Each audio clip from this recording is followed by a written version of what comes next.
hello everybody, and welcome back for the next session. I hope everybody has enjoyed the showcases that we've had running this morning, and maybe had a quick chance to stretch your legs and grab some lunch. And you're all back here with us now for the next of our plenary sessions at this year's conference. So this morning's plenary session started the discussions around the 6 gigahertz band and looked at current situation in the region. And as we discussed, there are still many countries looking at different approaches within the region, looking at licensed, unlicensed basis, and the discussions are very much ongoing on that topic. But there are some countries of which have now made the decision to look at making the band available on an unlicensed basis. So we're delighted now to have this session where we're going to be looking at a bit more detail at some of the technical parameters, power limits that might be necessary to protect all users in the band in that case where it is made available on an unlicensed basis. Once again, we have a fantastic lineup of speakers with us to discuss these issues. So to kick things off and to introduce those speakers in a bit more detail, I'd like to now welcome to the stage Mark Eschenberg from Ether Consulting. Mark, welcome. Great to have you with us. This session. So we've had this discussion this morning on 6 gigahertz, but a lot more to look at, and on the technical parameters, power limits, lots to be discussed. So looking forward to it. I'll pass over to you. Brilliant. Thanks so much, Dan. And good afternoon, good morning, or good evening, wherever in the world you are, from my side as well, for this session 5.2 on really looking into the 6 gigahertz band, and in particular the unlicensed part of it in more detail. My name is Mark Eschenberg. I'm a partner at Ether Consulting. We're a telecoms-focused consultancy with a lot of work in the area of spectrum management. So it's very much a pleasure to be here and talk about a topic that I personally find very intriguing. Then, if you move to the next slide, I'll just spend about 30 seconds introducing this panel in a bit more detail, and then I'll head over to the speakers. As Dan already very competently introduced, we're digging a bit further into the 6 gigahertz band, and for those of you who've taken part in the previous session, this will not be kind of news, but effectively when we talk about the 6 gigahertz band, it's a bit of a band of three tails. There is a total of 1200 megahertz available, and if you look worldwide, there are three different approaches. There is the basically making the full band available to unlicensed use, which is an approach the United States pioneered, and especially many countries in the regions have followed. And this is going to be the session of the focus of today's session.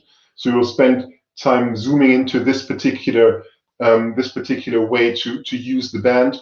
We have a fantastic panel, and we'll dig more into this. But just a few points before I move on is that there are two other ways of dealing it. There's kind of the approach that China is thinking about, which is making the entire band available for licensed IMT, and then there's a hybrid solution that's developing in some other parts of the world, where the bottom 500 megahertz is also made available to unlicensed use. But there's a discussion of how to make use of the top 700 megahertz, where at least it's taken in consideration to make a spectrum available to licensed IMT. Again, that was discussed in more detail in the previous session. What we want to focus on is we want to focus today on the approach taken predominantly in the region, in the Latin American region, which is to make the full band available to unlicensed use. To dig into this, we have a great set of speakers. We have a total of 4 contributions, and we will start with 3 country-specific case studies. We'll have Shalini Perava from ISAT Canada. We have Glenn Fallas from Sutel, Costa Rica, and we have Fausto Zambrano from Conetel, Honduras. Each of the speakers will talk about the situation in their country in more detail, give us more background on this. And then I'm very pleased that we also have Hassan Yagubi from Intel there, who will give us a bit of a better view on the device side, on the ecosystem, how it's evolving. Really, the points I would like to get from today's topic is 3 things. How do we get here? What are we doing, and what should we look forward to?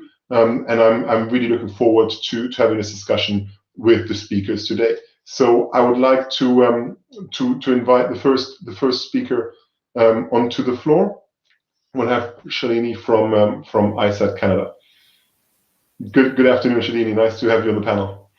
Good afternoon, Mark. Thanks for having me. Good day, and thank you everyone for participating and listening in on this panel. I have a few slides on ICET's decision regarding the use of the 6 gigahertz band in Canada. Next slide, please. Let's begin with a review of the existing services in the 6 gigahertz band in Canada. Predominantly, we have fixed services in the form of point-to-point backhaul systems.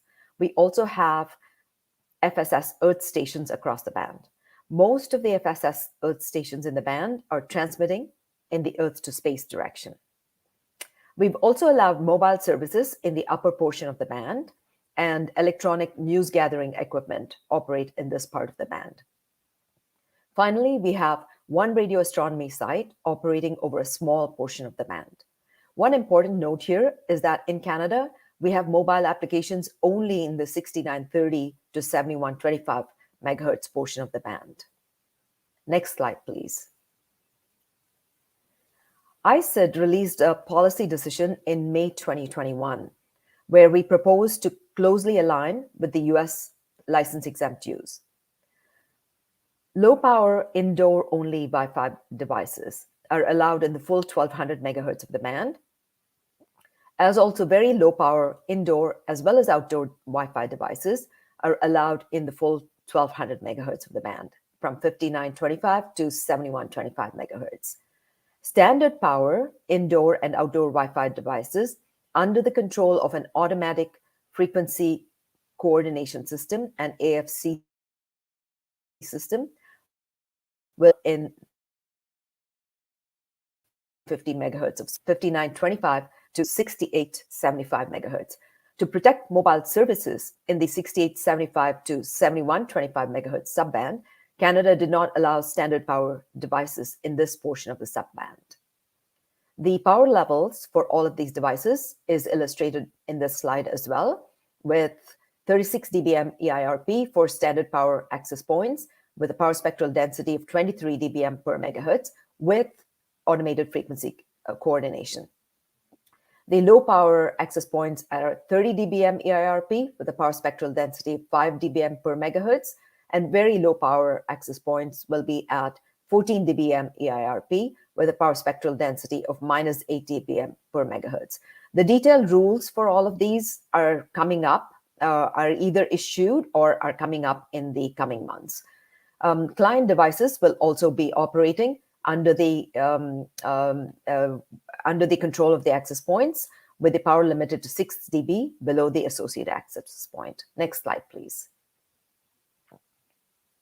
So quickly looking at the use cases that influenced our policy decision here in Canada to allow license-exempt use. First of all, the work from home use case is of the most relevance, especially after remote work, virtual schooling, and even virtual healthcare have been crucial to all our citizens over the past 2 years. The indoor low-power devices will serve this particular use case.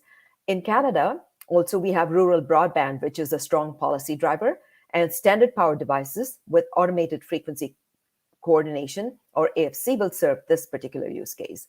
Finally, we also see the value of very low power use for innovative and emerging use cases, such as augmented reality and virtual reality, ultra-high definition television, in-vehicle entertainment, etc. Next slide, please. Next, let's look at the mechanisms to protect these incumbent users from standard power RLANs, or APs. To protect fixed services, which is primarily backhaul services, as I mentioned earlier, we're requiring the use of the AFC system, which will define exclusion zones to protect these fixed services and also determine possible frequencies and power of operation for standard power devices. The radio astronomy facility will also be protected through an exclusion zone, which is managed by the AFC. Now, to protect fixed satellite services operating in the Earth's to space direction, we've required the application of a vertical elevation mask. We required a power limit of 125 milliwatts EIRP above 30 degrees, that the standard power devices that are operating outdoors will be restricting the antenna elevation angles from pointing upwards. For the mobile services, the main mitigation measure will be, for protecting the mobile services, the main mitigation measure will be to not allow standard power outdoor devices on overlapping frequencies in the higher end of the band. Next slide, please. This slide shows the mechanisms to protect incumbent users from low power and very low power devices. For both of these classes of devices, we expect to rely on power limits, and we also require the use of a listen before talk protocol. For low power devices, we have limited their use to indoor use only, and to ensure that this particular requirement, we have required an integrated antenna and no weather shielding. So for low power devices, we rely on power limits and listen before talk protocol, as well as building attenuation losses to mitigate the likelihood of harmful interference to incumbents. We also have some license exempt use in the band with ultra wideband devices, and they have to operate on a no protection, no interference basis. Next slide, please.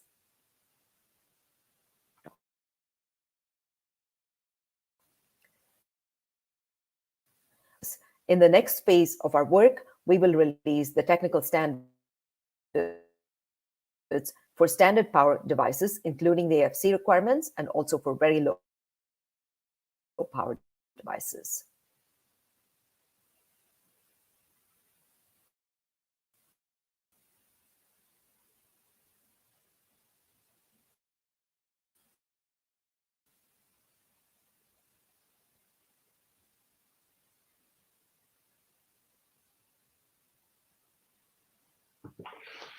Brilliant. Thank you very much, Shalini, for giving us the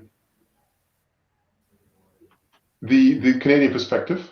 I think you've made it quite clear that there are plenty of thought has gone into making sure that you will protect the existing users, and you kind of outlined very clearly who's in the band and who needs to be protected.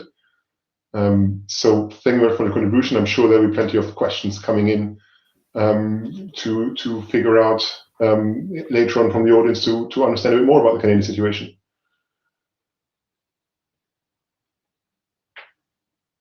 I'm not sure. We may have possibly lost Shalini, in which case I will swiftly move on to the next speaker and introduce Glenn Fallas from Sutel in Costa Rica. Hello, Glenn. Hi, Mark. Thank you for the introduction. The floor is all yours. Tell us more about what's going on in Costa Rica. Thank you, and thank Forum Global for having Sutel as part of this great panel, and congratulations for a great forum. I'm gonna switch to Spanish to do my presentation, as it is a Latin American Spectrum Management Conference. Bueno, entonces voy a pasarme a español. Muchísimas gracias y gracias a todos los presentes en esta sesión. Bueno, next slide, please. Primero que todo es importante señalar que pues recientemente Costa Rica realizó una reforma al Plan Nacional de Atribución de Frecuencias el 20 de abril, en la cual pues se realizaron una serie de atribuciones muy importantes desde la perspectiva de bandas no licenciadas como de la perspectiva de segmentos IMT. Para este proceso de reforma se hizo una consulta pública y participaron diversos interesados en el tema, y se hizo una discusión interna sobre la forma en que debería de realizarse cada atribución en el plan. Next slide, please.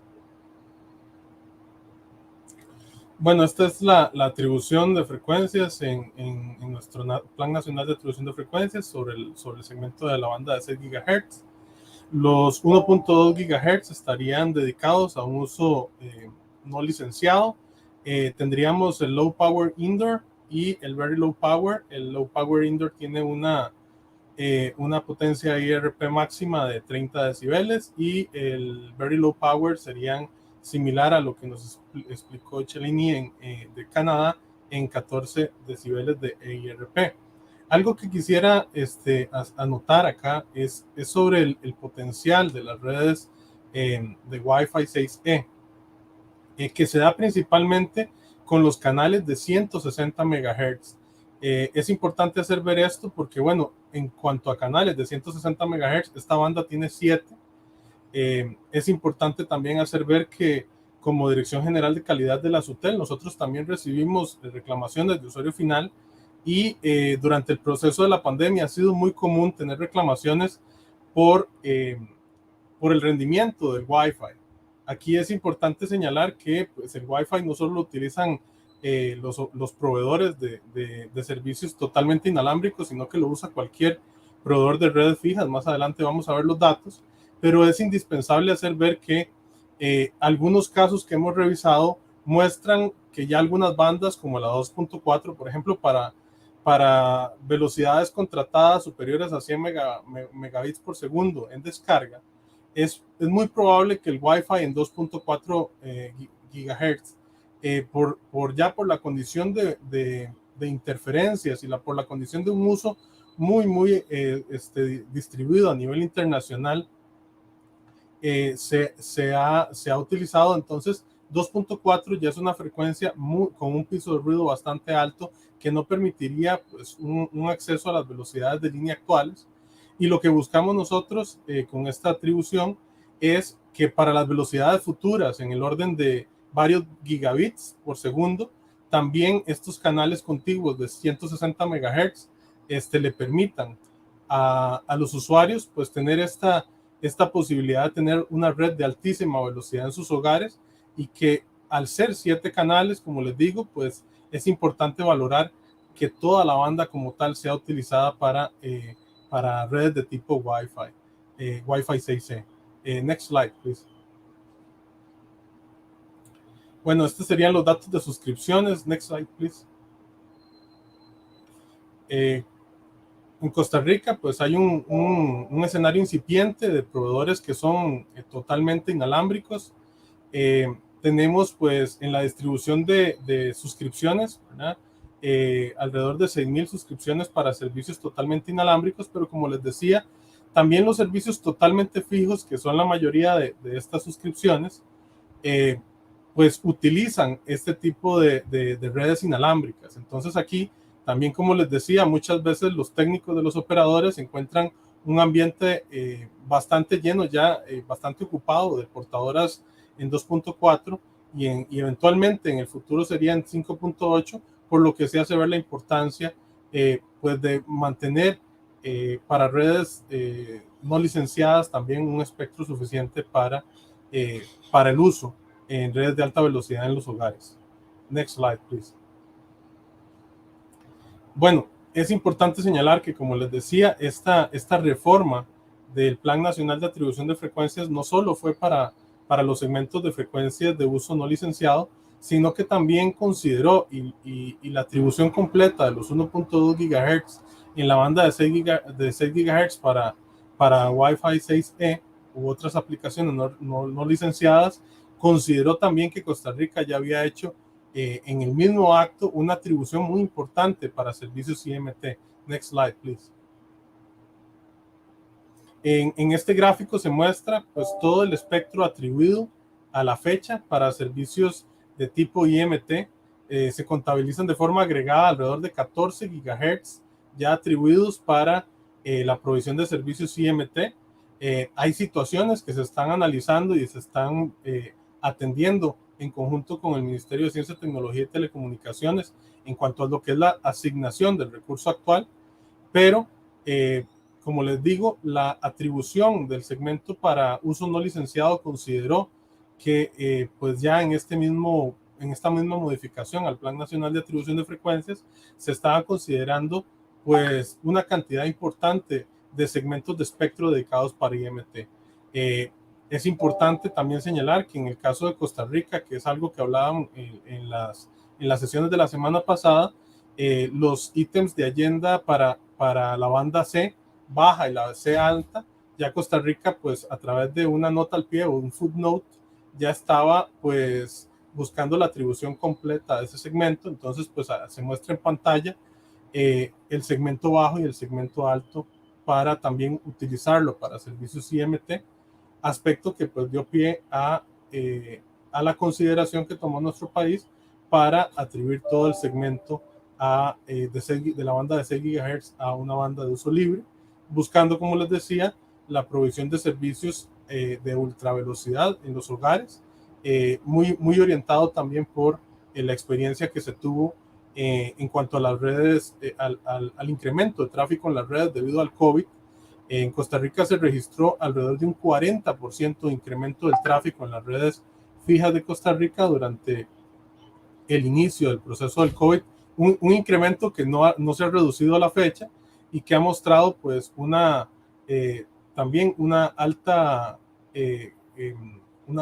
demanda de redes inalámbricas, que son las que pues son hoy en día, por ejemplo, permiten que muchas personas estemos conectados a esta misma conferencia. Next slide, please. También tenemos el procedimiento de homologación de equipos o Type Approval. Next slide, please. Este es un procedimiento que realiza la SUTEL. Es completamente en línea el trámite y la gestión que se realiza. En el sitio pues, que se muestra en la pantalla, homologación.sutel.go.cr, se pueden verificar los requerimientos, incluso los equipos homologados, tanto para segmentos de banda libre como para equipos de tipo usuario final en IMT. Es importante señalar que ya pues se han hecho procesos de homologación para servicios en la banda de 6 GHz. Aquí tenemos un panelista de Intel y pues muchos de los equipos que han venido al proceso de homologación con Wi-Fi 6E han sido de ese fabricante. Y bueno, es importante para considerarlo que todos los equipos que utilizan bandas no licenciadas de uso libre en Costa Rica tienen por obligación que atravesar este proceso de homologación, que como les digo, para facilidad se ha hecho de la forma más digital posible. Next slide, please. Bueno, en términos generales, esa es nuestra presentación y agradecerles nuevamente por la atención y por la invitación a la SUTEL en este foro. Muchas gracias, Mark. Brilliant. Thank you, Glenn, for introducing the situation in Costa Rica, outlining the increased demand as a result of the pandemic, and also kind of highlighting the issues in the existing Wi-Fi bands, and contrasting it nicely with the amount of spectrum that's available or that's already on the roadmap for mobile as a kind of, let's say, compensation more than anything else to make sure that the mobile service will run out of capacity. Thank you very much for your contribution. And I'm very pleased to now introduce Fausto Zambrano from Conatel Honduras as the third speaker in our panel. Fausto, good afternoon. Good afternoon. How are you doing? Very well. Yeah, first of all, I would like to thank to Forum Global for having me here and for this event. I'm going to switch to Spanish. Maybe we can start. That's the final slide, I think. Maybe you can pass to the first one.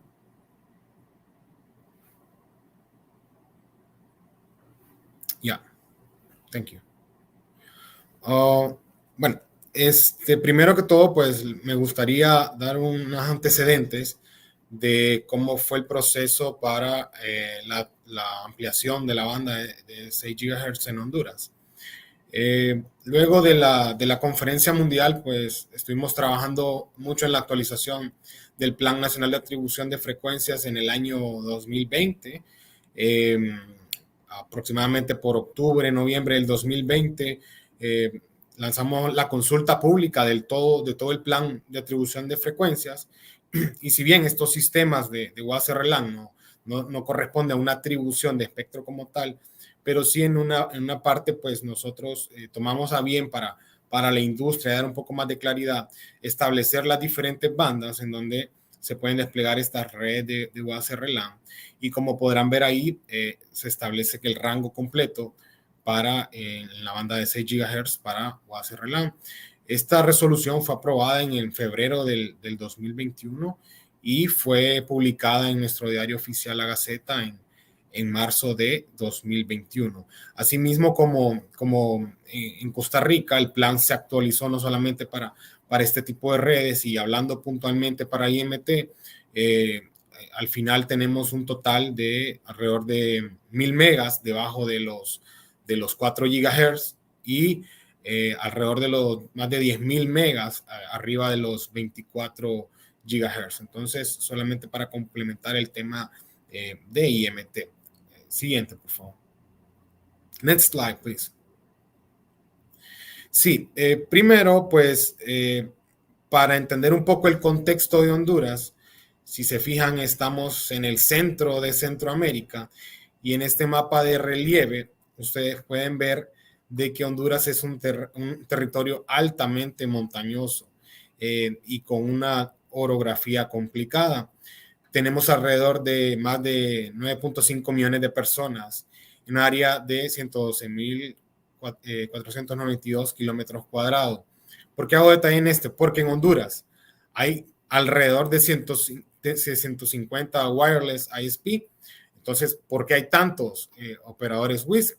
Se debe a esto, de que debido a, a nuestro territorio tan quebrado, es muy complejo, por ejemplo, para una red móvil, cubrir todos los municipios o las aldeas, ya que generalmente se centra en las cabeceras municipales.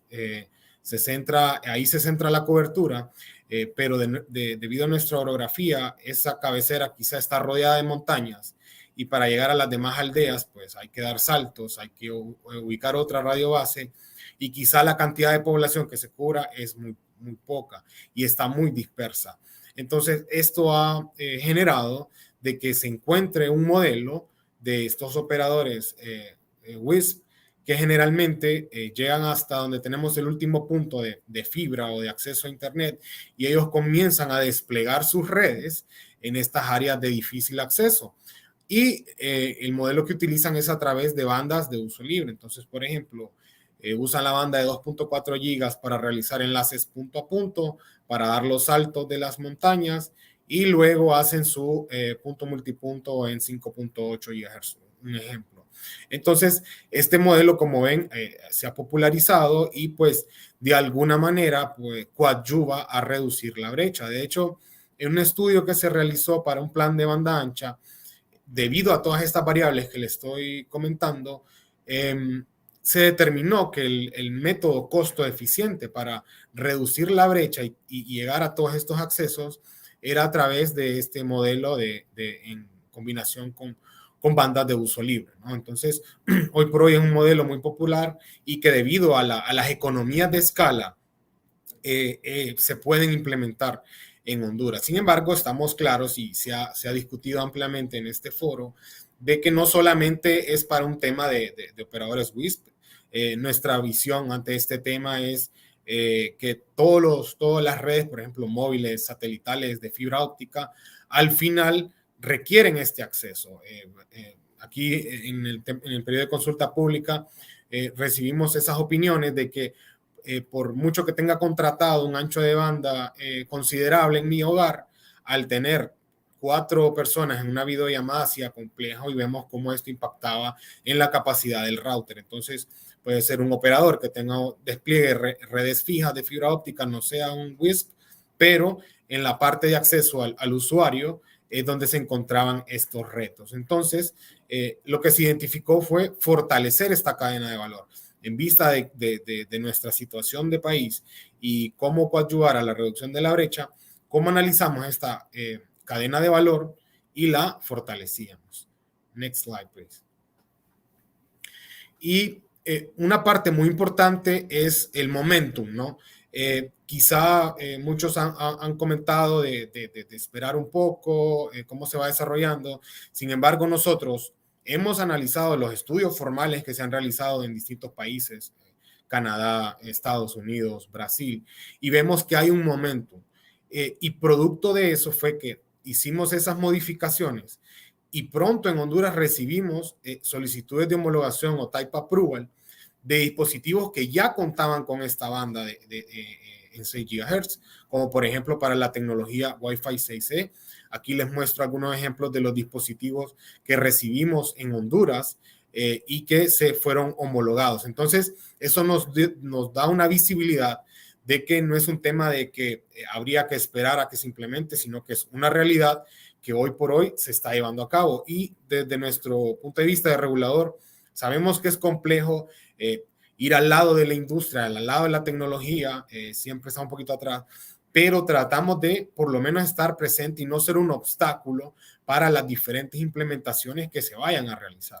Entonces, esta parte, pues, sí nos dio luces de que tomamos una decisión importante y a tiempo para permitir el acceso de estos dispositivos y que el ecosistema que se desarrolla en nuestro país esté bajo un marco regulatorio, ¿no? Entonces, el tema de no licenciado no significa caos, no significa desorden, sino que lo que pretendemos es que exista una convivencia, una compatibilidad electromagnética con los diferentes sistemas. Next slide, please.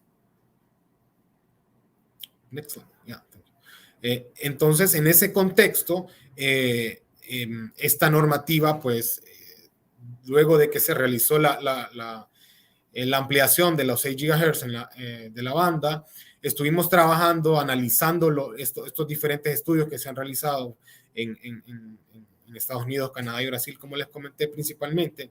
Y como primicia, esta normativa pues ya había sido aprobada, pero lamentablemente ha ocurrido un pequeño delay en la publicación en la Gaceta y todavía no es oficial, pero sí les doy la primicia de que estos son los valores que nosotros hemos establecido en Honduras para la banda de 6 GHz. Entonces, supongamos, vemos ahí 4 divisiones. Tenemos Low Power Indoor, devices y los dispositivos subordinados. Tenemos para 30 dBm, para clientes 24 dBm y de Very Low Power, tanto para Indoor como Outdoor, de 17 dBm. En Standard Power, pues nosotros en Honduras tenemos atribuido para sistemas fijos, generalmente usados para backhaul de los operadores móviles, y también tenemos enlaces satelitales. Principalmente las subidas satelitales son para canales de televisión que están en las principales ciudades, y los enlaces punto a punto, pues debido al despliegue de redes de fibra óptica redundantes y resilientes, se han mantenido los enlaces en backhaul y hay una tendencia a la baja, han ido cancelando esos enlaces en 6 GB. Entonces, estamos estudiando cómo a través de la coordinación automática de frecuencias o IFC se está implementando en otros países para ver cómo poco a poco, paso a paso, vamos habilitando Standard Power y fortalecer toda la cadena, ¿no? Entonces, un poco lo que pasa en Honduras. Estoy llegando al tiempo y estoy abierto a su consulta. Gracias.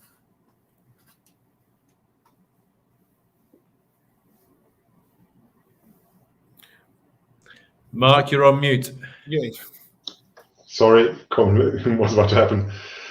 Thanks very much, Fausto, for this overview of the situation in Honduras. I found your discussion on the wireless ISPs particularly fascinating, and hope we can maybe discuss a little bit more in the panel later.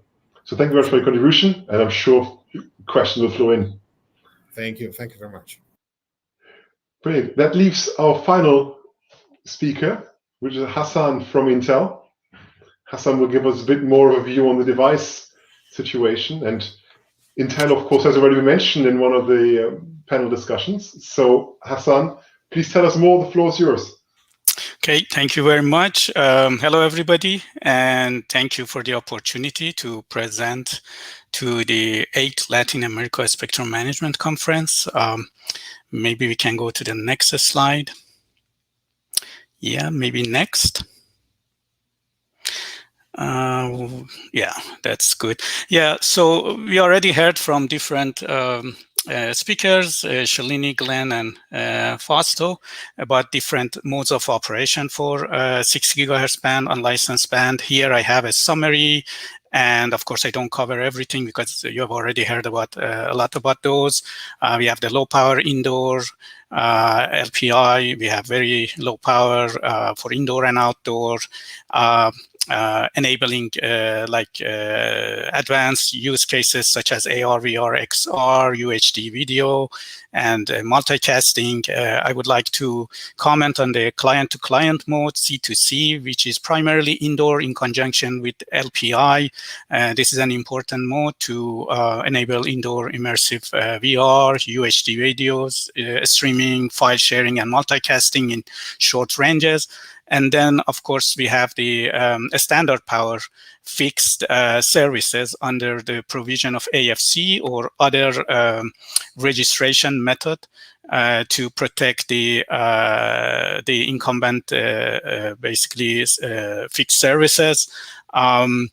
That is enabling multi-gigabit per second outdoor coverages for parks, stadiums, cities, multi-gigabit point to multi-point rural connectivities, and low latency Wi-Fi calls, and the next generation experience for AR, VR, XR. And then as a last mode that I want to mention is the standard power mobile, which is a mode that is under consideration in US, and it's targeting vehicle area network, vehicle to vehicle, mesh networks, backhaul networks, and data offloads. I would like to highlight that all these modes are required to fully enable and utilize the 6 GHz band, and they are complementary to enable different applications and use cases. Maybe we can go to the next slide. Yeah, this is a big picture of the status of basically adoption of the 6 GHz for unlicensed operation for Wi-Fi and NRU. Approximately 54% of the global GDP already announced a spectrum is 6 GHz band for license exempt, and around 42% of GDP opened or proposed opening the full 6 GHz band, as you see here, and it was mentioned by different speakers, Shalini, Glenn, and Fausto. In the Americas, we have a good number of countries already adopted or in process of adopting the entire 1200 megahertz. In Asia Pacific, countries are either have adopted or considering, like going through the proceeding to adopt either 1200 megahertz or lower 500 megahertz. In Middle East, we have a number of countries already made decision or in the process. Saudi Arabia adopted the entire 1200 megahertz. In Europe, as we probably know, like the European Union members basically finalized the decision to adopt the lower 500 megahertz for unlicensed operation, and the 48 CEPT countries are following either through adoption or basically going through the consultation. And last, in Africa, the African Telecom Union did a recommendation for the lower 500 megahertz based on CPT, and African countries are considering. Maybe we can go to the next slide. Okay, this is a big picture about the technology readiness. We already covered areas, myself and other speakers, like standards are completed, and then the standards is progressing toward the next generation of technology that is going to be utilizing the implemented in 6 GHz band. The 11AX is completed for Wi-Fi 6, 6E, 11BE, that is going to be the basis for Wi-Fi 7, is targeting ballot in May of 2023. As far as the certification is concerned, there are regulatory certification and also a standard or certification bodies that are making good progress. Wi-Fi Alliance started Wi-Fi 6 certification in 2019 and 6E in January of this year. More than 2,000 Wi-Fi 6 and 55 Wi-Fi 6E certification already approved. US FCC did KDB phase 1 and is working on phase 2. HC brand is working on European side. Notified body process can be used now. And also FCC is working on AFC system certification. Like there was a public notice recently, and companies are working on that, and it's targeting. I expect something by the end of 2022. We will have some result on the AFC mode certification, and other countries like Canada, Honduras, and also Costa Rica that they mentioned their status on type approval and certification. Some other countries such as like South Korea, Brazil, Saudi Arabia, they have either started certification or they are working on that. As far as the product is concerned, hundreds of products are targeting different form factors and use cases already in the market or being introduced for this holiday season. Router, access points, smart phones, laptop, desktop PCs, smart TVs are all already available or being introduced. The ecosystem is basically very strong and covering different segments of the industry. And maybe we can go to the last slide. This is for your reference. This shows all the different products as of October 21st, router, access point, a smartphone, laptop PCs, desktop motherboards, and smart TVs. Actually, I have one last slide that I cover very quickly, because I know I'm out of time. The issue of like why 1200 megahertz has been discussed extensively. I have some references at the bottom of this page, but in general, there are different aspects. First is the requirement for the innovative use cases of today and tomorrow. Low latency, high throughput, dense and scalable deployment is one area that point to the need for having the entire 1200 megahertz. Applications, new applications such as AR, VR, XR, 4K, HD videos, and gaming applications. All those applications, as it was also mentioned by one of the speakers, require multiple of the wide 160 megahertz channels, and in the future with Wi-Fi 7, the 320 megahertz channels. There's been 2 decades since the last allocation in the 5 gigahertz for Wi-Fi. The 500 megahertz is not sufficient to support all these advanced use cases and industrial IoTs and consumer and enterprise networking needs. Standard certification, interoperability program are all already in place. Many products are already supporting the entire 6 gigahertz band, and they are configurable through firmware to work on the 500 or 600 megahertz, but they are already built in the hardware. And many countries actually are targeting the entire 1200 megahertz. Unlicensed operation is supporting a complementary future growth of the innovation in 5G through 5G offloading, backhaul, and NRU. Wi-Fi and unlicensed operation is complementing 5G. And maybe 1-2 last comment. With the enablement of the entire band for 1200 megahertz, we are protecting, maintaining, and even supporting the growing of incumbent services, fixed services, and satellite services in the band. And countries that are adopting the 1200 megahertz will get the immediate flow of the economy benefit by basically adopting the entire 1200 megahertz. Thank you very much. Great. Thanks, Hassan, for giving this this overview and kind of more of a vendor perspective after we've had the different case studies from the various countries. So thanks again to all the panelists for your contributions, and I believe we have about 20 minutes left for questions from the audience. So my call to the audience: if you have anything else you would like to ask this panel, please shoot the questions towards us, and we will try to cover as many of them as we can. Whilst we wait for further questions to pour in, we already had a couple of questions from the audience, and but maybe I'll start with those, and we'll then take it from there. So the first question was directed straight at Glenn, at you, and there was a question about the situation in Costa Rica. And if it's okay, I'll do an English summary of the question, but feel free to answer in either English or Spanish. The question fundamentally was that the person wanted to try and better understand the licensing process that you've put in place for mobile spectrum. So the question was, is it technology specific, and which bands are you planning to award for 5G? And then finally, are those for private networks, or these for operators? So it's basically a 3-tiered question. Maybe Glenn, if you'd like to answer first. Thank you, Mark. Considering the question, first of all, I want to say that we have the technology neutrality principle here in Costa Rica.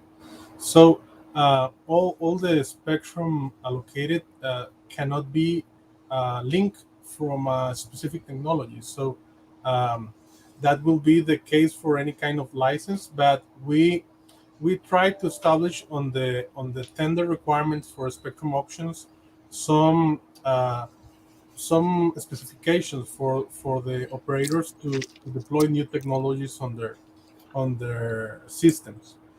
Considering the possible bands for 5G or IMT 2020, the bands will be the 700 megahertz band for the low bands, the 2.3 and 2.6 in the mid band with the C band, with the full C band. And for the millimeter wave, we are considering also the 26 and 28 gigahertz. Those will be the 5G possible bands from a spectrum auction in our country. And for private networks, I will have to say that at the beginning of this year, we had a public consultation about the interest of all the possible actors in the market to deploy 5G networks. We have very low interest on private networks, but we're still thinking on having some space on the millimeter wave spectrum for private network also. But as I told you, we have interest for mobile applications, for fixed wireless access, but for private uses, we didn't have that much interest. But we are still trying to save a portion of the spectrum on the millimeter wave bands for these possible uses. Thank you, Mark. Actually, can I just cheekily follow up with one final clarification? Do you have a timeline already for making these bands available, or is this still under review? No, we have a situation here that we are working with the ICT Ministry for having the full C band free for a possible auction, considering that this is the main band on all the 5G launches that we have been reviewing, and it is also the band that has more equipment. So we are considering the economies of scale, and that will be a requirement before thinking on a possible date for a 5G contest. Yeah. It sounds all very sensible. If you look at other countries, it's usually the kind of the three different ranges people are interested in is low band for coverage, C band for capacity, and then maybe kind of millimeter wave for, as you say, maybe for more localized FWA or other services. So sounds all very interesting. And of course, highlights, bringing it back to 6 gigahertz, highlights if you have all these bands available, the idea of making 6 gigahertz available for unlicensed use. In that case, you can see why there may not be immediate scarcity for mobile spectrum. Yes, Mark, we try to have this balance, taking into account the 14 gigahertz that we have already allocated for IMT services, and we thought also in the requirements for end users in terms of having a high-speed internet connection, wireless internet connection in their homes. So that was part of the balance that we tried to establish in the latest National Frequency Allocation Plan reform. Very interesting. It's always, of course, a big decision of making a band like the 6 gigahertz available for unlicensed use, because it's going to be close to impossible to getting those users out later again. But I think what you've highlighted, it's a very sensible decision in what else you have available. Thank you, Glenn. Thank you. In which case, I will pass on. I'll move on to Fausto, because we had a question for you as well, and I think it's an interesting question because it may also just help us solidify a few concepts in terms of what the term unlicensed really means. So, Fausto, the question was that you assigned 6 gigahertz as unlicensed spectrum, and the question was, do you have any technology considerations for that band? For example, can it be used for 5G in 6 gigahertz? And whether parties that are interested in the band will have to notify you, or whether they can just use it. So maybe if you can give a bit more background on the meaning of unlicensed and the technology restriction, that'd be very interesting. Sí, es muy importante considerar que no se establece, tenemos este concepto de neutralidad tecnológica, y como les comentaba durante mi presentación, siempre hablamos de WAS-RLAN, no de Wi-Fi 6, sino que a nivel regulatorio se establecen este tipo de sistema, Incluso hemos visto algunos avances que ha tenido una empresa, por ejemplo, Qualcomm, que ha desarrollado el 5G New Radio on License. Entonces, no únicamente es para Wi-Fi 6, sino que se abre la banda para diferentes tipos de implementaciones, ¿no? Vemos que ese es como que el foco importante actualmente, pero como hemos visto en distintas presentaciones, hay cualquier cantidad de implementaciones en esa banda y no se establece únicamente para Wi-Fi 6 y, por ejemplo, sí puede haber para implementaciones de 5G en la parte no licenciada. Y también algo que mencioné era digamos, la proliferación de WISP en Honduras, y es muy importante lo que menciona de que las frecuencias no se pagan. Entonces, hay que entender también de que al ser bandas de uso libre o no licenciado, ya el reglamento de la OIT establece que son sistemas que están sujetos a interferencias y no pueden reclamar protección contra interferencias. En ese sentido, sí tiene, digamos, esa situación, pero debido a las técnicas que se utilizan, han podido convivir estos sistemas y han podido hacer un uso más eficiente del espectro al haber varios sistemas compartiendo la banda. Entonces, el hecho de que este espectro, ellos, por ejemplo, supongamos un WISP que viene al regulador a solicitar una autorización para brindar internet o ser un WISP, en la parte que corresponde a espectro, el hecho de ser una banda, utilizar espectro no licenciado, implica que no realice algún pago. Y esto, nuevamente, al hacer el análisis comparado con las redes móviles, si bien las bandas de uso libre tienen sus limitaciones y demás, pero ya en la parte rural, pues han sido una solución que coadyuva a reducir la brecha con sus limitaciones. Y muchas veces hemos escuchado esa cuestión de un Ferrari, un Lamborghini en una carretera de tierra, ¿no? Entonces, ante estas implementaciones en la parte rural, las bandas de uso libre, pues, al contar con economías de escala que hacen que los dispositivos y equipos que se utilicen sean asequibles y el espectro, al no ser licenciado y en consecuencia no tener que pagar un fee para utilizarlo, hacen que este modelo sea viable.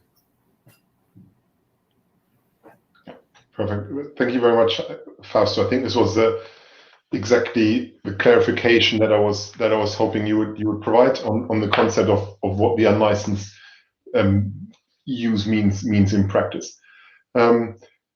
Hassan, I'm going to do a little fireside chat with you for 2 minutes, because we had a few detailed questions on your side. So the first one was a question from the audience whether the devices you mentioned, whether they just support Wi-Fi 6E or also 5G in the 6 gigahertz band. Okay, thanks. So the current products in the market, as I understand, they are primarily supporting Wi-Fi 6E, although most of the, probably all of the allocations and authorizations are open and tech neutral to support both Wi-Fi, IEEE based and 3GPP based, unlicensed technologies such as NRU and LAA. Although that's the regulatory requirements are open to those, but the products that are available, they are primarily Wi-Fi 6E enabled. I'm not aware of any NRU or LAA product available in the market yet, but the standardization work is being done and is progressing in 3GPP. Just so as a quick follow-up, I guess, is this mainly a standardization question, or is there also a kind of a complexity or cost aspect when you know that something like NRU may come, but is more likely to be a niche in the beginning, and Wi-Fi 6E is going to be probably the first of 6 gigahertz? I think that's a business question and also timeline question, and product decision, all these combined, basically companies decide basically how to proceed with enabling different unlicensed technologies. Yeah, perfect. Thank you very much. I'll throw in one quick clarification, and I'll just do this myself if that's okay. There was a question about when we talk about 1200 megahertz, what are the limits that we talk about? And I assume this means the frequency range. And the frequency range we talk about is the range from 5,925 to 7,125 megahertz. So what's generally called the 6 gigahertz band. There were also plenty of, if it was the question when it was a limit was about power limits. I may refer back to the individual presentations because I believe all of the presentation had kind of fantastic detail on the country-specific power limits that are being put in place, often with an idea to prevent basically interference with existing users. If I may open this was a question that was addressed to everybody, but maybe if I open the floor to all of you, and also Shalini, if I involve you as well. There was a question to the panel whether nowadays there is enough equipment available to work in, across the 6 gigahertz spectrum. And maybe, if I may be a bit kind of provocative, maybe there's a subtle element of, do we need all this spectrum for unlicensed use? Maybe Hassan, Shalini, if you may want to give a first view on this, and then we can kind of open it to the other speakers as well if they're interested in talking about it. Shalini, you want to go ahead? Yeah, my answer is yes. Our assessment basically has indicated that it is essential to have all of the spectrum 1200 megahertz for Wi-Fi use or for unlicensed use, irrespective of what technology goes in there. And it's also the bandwidth. I think Glenn emphasized the bandwidth that, we get 160 megahertz channel and 320 megahertz channels. Our intention in allowing 950 megahertz of use for standard power use is to allow these extended bandwidths, because future applications need wideband channels. And our primary goal in allowing the full length, breadth of the band is to allow these wider bandwidths as well. Hope that helps. Yes, I think it's very useful. I think it just shows that maybe today the 320 megahertz Wi-Fi channel may be overspec'd for home use because the bottleneck is probably further down the network. But if you make these decisions, you don't make these decisions for 1 or 2 years. You make a long-term decision, and you want to make sure that you don't suddenly have to find another 1 gigahertz somewhere else in a similar range, which just may not be available. Yeah, maybe I can add, if that's okay, Mark.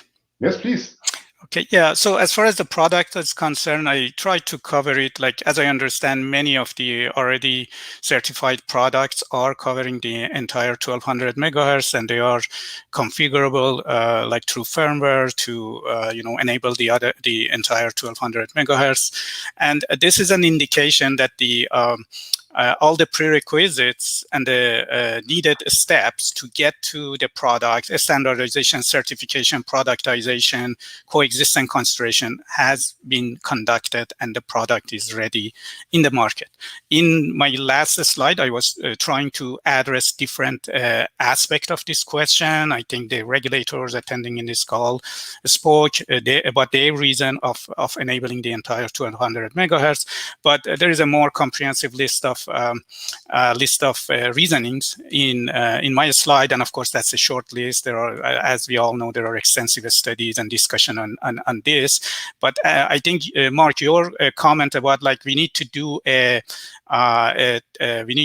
decision that is scalable from the timeline perspective. We don't want to make a decision for today. As Shalini mentioned, very soon we are going to have these like 320 megahertz channel bandwidths that are going to be enabled through enablement of 11BE and Wi-Fi 7. It's going to be just a few years from now. And like any other Wi-Fi technology, we need multiple channels to be enabled to fully utilize the spectrum and reduce the overhead of signaling and all those details that probably we should discuss another time. So for those different reasons, we strongly recommend the adoption of the 1200 megahertz, and I think we are approaching toward some globalization on that aspect. Thanks. Great. I couldn't agree more. A very good contribution, Hassan. In light of the time and knowing that Dan is probably kind of waiting in the background, trying to come in, I think we have about 2-3 minutes left. And kind of picking up on that last point we had, can I just kind of, for each of the panelists, have kind of one last statement on, we've just discussed how, those bandwidth are possible in the future. And I know that, all of the regulatory people will have thought about this band in making the decision of what to do with the 1200 megahertz. So to cut a long sentence short, can you just maybe kind of end the session with a personal view on what you think is either the killer application or the application you're most intrigued about when it comes to the 6 gigahertz band? So, Glenn, if I start with you, and then we make the rounds across the speakers. Thank you, Mark. Maybe just to begin in the conversation, just take into account what is happening currently with the 2.4 gigahertz band, and we really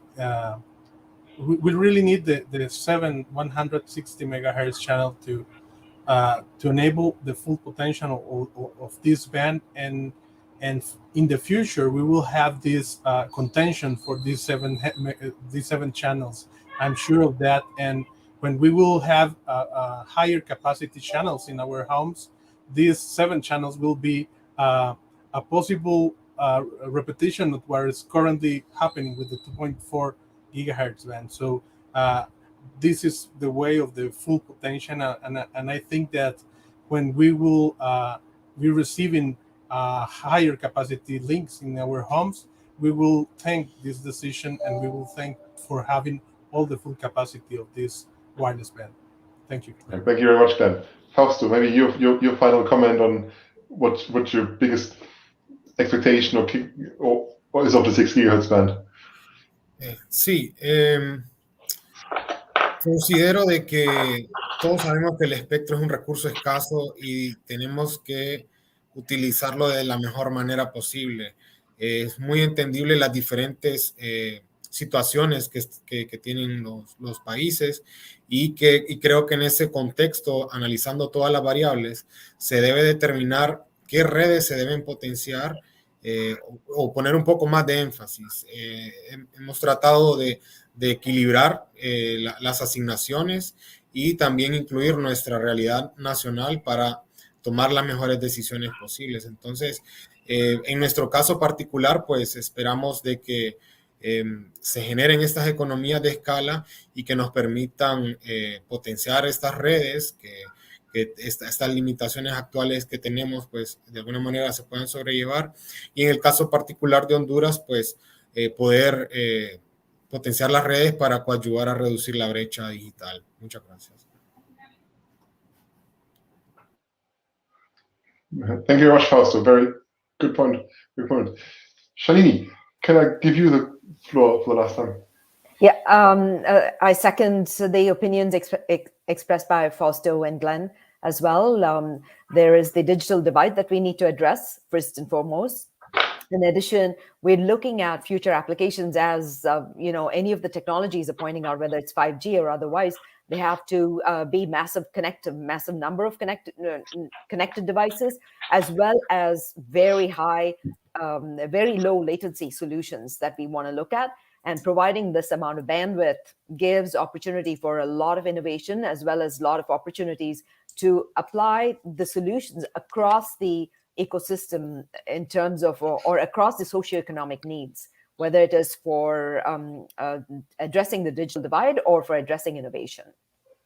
So that's the reason why we went ahead with the 1200. Yeah, makes a lot of sense. Thank you very much. And Hassan? Yeah, sure. Other speakers made my job easy. So I just wanted to point to the fact that we are going through a digital revolution, as we all understand and we feel it. This digital revolution requires enabling of innovative use cases and applications, and those applications have very special requirements that need to be addressed. In addition, we have all the demand that we are expecting, and all the changes are happening very fast. So with basically designation of the entire 1200 megahertz to unlicensed operation, I think we are going to be addressing the current need, and we are going to be ready to address the important application and use cases of near future. Thank you. Perfect. Well, Thanks very much for those closing remarks from all of you. Thank you for myself. Sorry, thanks not for myself, but I would like to thank all of you for taking the time in this panel, for your contributions. I thought it was very, very interesting. It was fascinating to understand the various country perspectives. I think all of you had slightly different angles, which I think brought out different aspects that you need to take into account when you make available a 6 gigahertz band. And Hassan, it was very good to as well have you on the panel to give us a vendor perspective and make sure we can kind of tie in the thoughts of the regulators with the kind of the realities of which equipment will be available. So thanks to all of you. And Dan, I'm happy for you to come in. For once, I have not taken more than a couple of minutes more than allocated. So back to you. Perfect, Mark. And yeah, no, thank you very much for that. And that is appreciated because we could have carried that discussion on for a lot longer. So I'm sorry we had to draw that to a close. But yeah, thank you to all of our panelists. Yeah, really appreciate that. I think it was an excellent discussion. And Mark, thank you again to you. Expertly handled as ever, expertly moderated. So thank you very much. So fantastic. So yeah, another great panel, and we've got just one panel left today now. So starting here on the main stage in just a few minutes is going to be our final panel for the day. This panel is going to be continuing the theme on looking at the mid-band frequencies. We're going to be looking at the C-band and beyond. So we're going to be focusing on the C-band. We're also going to be looking at, aside from the 6 gigahertz band, which of course we've covered in a great detail in the last two sessions, we're going to be looking at what other options maybe exist to provide the required mid-band spectrum for 5G, and how that can of course be balanced with other key stakeholders within or other key spectrum users, I should say, within the frequencies as well. So that session is going to be starting here in just about 2 minutes or so. So don't go anywhere. Please stay with us. I'll be back very shortly. In the meantime, thank you again to Mark and to all of our panelists. And as I said, we'll be back here with that next session in just a few seconds. Thank you.